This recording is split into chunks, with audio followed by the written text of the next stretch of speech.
What is up, guys? This is EK1 Gaming here, and today we're going to bring you another Outriders guide video. Now, in today's video, we're going to be showcasing all of the attributes that you can get in the game, and we're also going to explain what each of them actually mean. Now, we've had a lot of questions on the channel asking what certain things do or how to actually measure what you're getting from each attribute. So today, we're just going to put the explanations out there so you know exactly what attribute does what.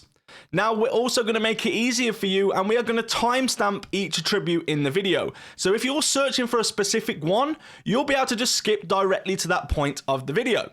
Now, if you do enjoy it, hit the like button, hit the subscribe button to help show some support to the channel, and let's get straight into it.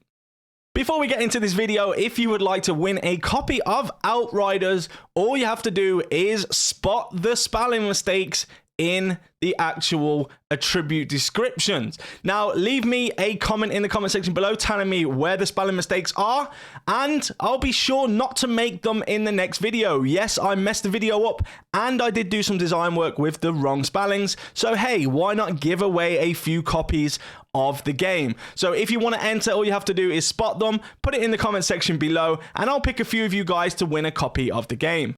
So first up, we have Anomoly Power. Now, this increases the damage dealt by melee, skills, and status effects. And if you want to see where this is displayed, it's displayed under the skill damage bonus stat. Now, next up, we have Armor Pierce or Armor Piercing. Now, this basically lowers the damage reduction caused by the enemy's armor value. So basically, it increases the damage that you do to their actual health rather than their armor, making their armor that slight bit weaker or take a little bit more damage. Now, next up, a really simple one, and this is Bonus Firepower. This basically increases the weapon damage you deal. Now, this is seen in the weapon damage bonus statistic on your inventory, but basically this only applies to weapons only. It's not skills and it's not any statuses. It is pure firepower from a weapon. Now, alongside that, we do have close range damage, and we get asked about this quite a lot. This is bonus weapon damage dealt to enemies within 10 meters of yourself. This does not apply to any abilities or any skills or status effects used. It is only for weapon damage dealt within 10 meters. Now, next up, we have cooldown reduction. Again, very self-explanatory. This reduces the cooldown of your skills / abilities. Now, next is crit damage. Now, this is critical hit damage, and it increases the damage of a critical hit. Now, a critical hit is shown by a yellow number or a bright colored number when you actually shoot NPCs, and this only applies to weapons. Critical hit damage does not apply to abilities or skills used. Now, next up, we've had a few questions about this, and it is healing received.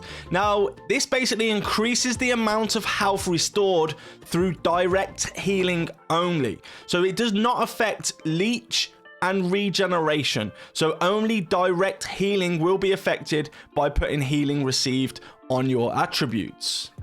Now, we spoke about close range damage, so let's discuss long range damage. Now, this increases the amount of damage dealt to enemies further than 18 meters away, and it only applies to weapons. This does not apply to abilities or skills used. Now, the 18 meters, I have found conflicting information here. Some say 18 meters, others say 25. Now, where I was looking, it seems to be 18 is correct, but if it does change or I am wrong, I will put it in the pinned comment below and also in the description. But for now, we're going to go with the 18-meter distance. So then we head on over to max health. This is really simple. It just increases the amount of hit points you have. So basically increases your damage intake, increases your health. So meaning you can take more damage before dying.